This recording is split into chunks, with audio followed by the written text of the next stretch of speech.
जैसे जैसे लगन का समय नज़दीक आ रहा था, गंगा की भूख ही मरती जा रही थी।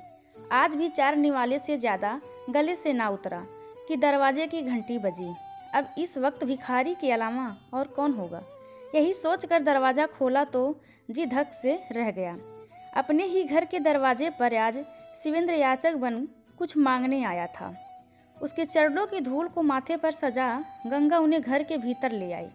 बेटी की शादी का अवसर था, घर मेहमानों से खचाखच भरा था। ऐसे में लोगों को मुफ्त तमाशा देखने को मिल जाता। भला ऐसा होते वह कैसे देख सकती थी? गंगा तो जैसे सचमुच गंगा सी पवित्र व सरल थी। उनके चेहरे पर अलग ही ओज था, जिसे देखकर कोई नहीं कह सकता था कि उनके जवान बच्चे हैं। वह सचमुच गंगा सी निर्मल लगती थी। उनके होठों पर सुसज्जित मुस्कान अनायास ही शिव के मस्तक सजी पावन गंगा की याद दिलाती। सच, अगर सुंदरता ही स्त्री की पहचान होती है तो गंगा के पांव जमीन पर नहीं पड़ने चाहिए थे। मधुर स्वभाव की स्वामिनी विनम्र गंगा, जिसने अपने संपूर्ण जीवन काल में शायद ही किसी से ऊंची आवाज में बात की हो, जिसने केवल अपने बलबूते पूरे परिवार को स्नेह संभाला हो, वह साहसी महिला आखिर आज अकेली क्यों है? और अनायास ही आ पहुँचे आगंतुक से आखिर उनका क्या नाता है? ऐसे तमाम सवाल लोगों की जुबान पर आते जाते रह गए। जब वह उन्हें अपने साथ लेकर भवन के आखिरी कमरे की ओर बढ़ी, साथ चलते हुए 7 वचन याद आए तो मन व्याकुल हुआ और यादों का पिटारा अनायास ही खुल गया। वह सुबह याद आई जब पूरे परिवार के सामने शिवेंद्र ने कहा था कि अब वह अपनी अलग दुनिया बसाना चाहते हैं। उसके मुंह से अचानक यह सुन सभी सकते में आ गए थे। बच्चों का भविष्य अधर में था। काव्या 12वीं में थी। दोनों लड़के कॉलेज की पढ़ाई खत्म कर चुके थे। बच्चों के विवाह की उम्र में पिता का किसी और स्त्री के साथ घर से पलायन उनकी समझ में नहीं आ रहा था। अपने पैरों पर खड़े होने के लिए उन्हें पिता की जरूरत थी। उन्होंने माँ की ओर देखा तो चेहरे पर वही माधुर्य विराजमान था। इसका मतलब उन्हें अपनी उजड़ चुकी दुनिया का भान था। आखिर यह सब एक दिन में तो ना हुआ होगा। कैसे अपने बच्चों को इसकी भनक तक ना लगने दी। यह सब सोचती काव्या मन ही मन रो रही थी। अपनी तड़प अपनी ही हृदय में दफन करने वालों की ओर देखती हुई सोचने लगी कि आखिर माँ किस धातु की बनी है जो यह सब हंसते हंसते झेल गई। आखिर उसका अपराध क्या था? क्या सुशील संस्कारी स्वभाव ही बैरी बना है? आखिर पिता को ऐसी कौन सी कंपनीय सुंदरी मिल गई कि परिवार का त्याग करने की नौबत आ गई? सभी चिंतित थे, मगर गंगा मन ही मन ईश्वर का धन्यवाद कर रही थी। अच्छा हुआ जो होना था पहले ही हो गया। बच्चों की शादी के बाद ये घटना घटती तो और जल्लत झेलनी पड़ती। बेटे सुमित व अंकित से चुप न रहा गया तो उतावलेपन में पिता से प्रश्न कर बैठे कि हम कहाँ जाएंगे और हमारे बिजनेस का क्या होगा?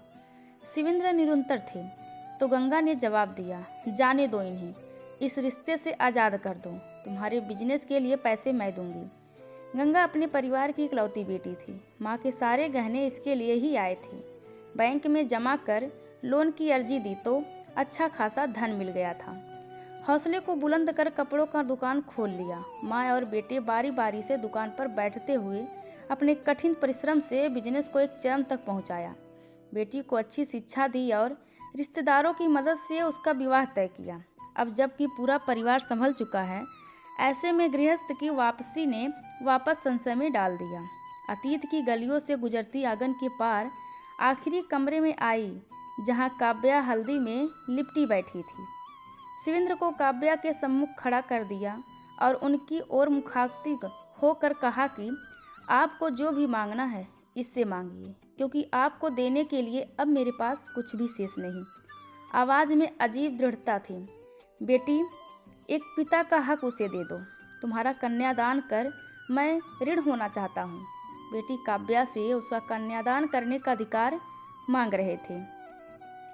आपने जिस रोज हमें छोड़ा था उस दिन ही मैंने यह प्रतिज्ञा ली थी कि मैं आजीवन आपको क्षमा नहीं करूंगी। जहाँ तक कन्यादान का प्रश्न है तो मैं विवाह तभी करूंगी जब माँ कन्यादान करेंगी, अन्यथा नहीं। हमें तो माता पिता दोनों का प्यार माँ ने दिया है, रात दिन परिश्रम करके हमें जीवन यापन करने योग्य बनाया है। हमें तो जीवन से कोई शिकायत नहीं, मगर आपको अपनाना अपनी माँ का अपमान करना होगा। जिसकी ईमानदारी के बदले आपने धोखा दिया है, उसके लिए आपको पिता का दर्जा देना भी मैं उचित नहीं समझती। आपसे करमबद्ध प्रार्थना है कि आप वहीं लौट जाएं जिनके लिए हमें छोड़ गए थे। बड़ी ही दृढ़ता से काव्या ने अपनी प्रतिज्ञा दोहराई तो वह उल्टे पांव लौट गए। ऐसे भी उनके बारे में उड़ती उड़ती खबर आई थी कि वह अपनी नई गृहस्थी में आए दिन होने वाले झगड़ों से क्षुब्ध हो चुके थे और वापस आना चाहते थे। होशमंद बच्चे भला ये कैसे होने देते। एक पिता के प्रति जो आदर व स्नेह होना चाहिए वह तो दूर पर वे उन्हें देखना तक नहीं पसंद करते थे। जिन्होंने किसी और के लिए उनकी माँ को भरी जवानी में मझधार में छोड़ दिया था, उनके लिए उसके पास कोई विकल्प शेष न था।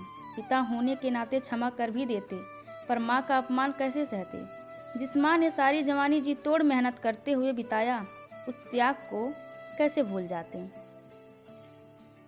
अब उन्हें छोड़कर जाने वाले को सम्मान देकर अपनी माँ को भला कैसे दुखी करते। एक दूसरे के प्रति प्रेम व समर्पण ही तो उस परिवार की एकमात्र पूंजी थी। काव्या भला उसे कैसे लूटने देती। उसने जिस सूझबूझ से अपने परिवार को संभाला, उसके लिए माँ और दोनों भाई सदा के लिए उसके कायल हो गए। लौट आए पति को लौटाने का गर्व आज एक विजयी मुस्कान के रूप में गंगा के चेहरे की शोभा बढ़ा रहा था।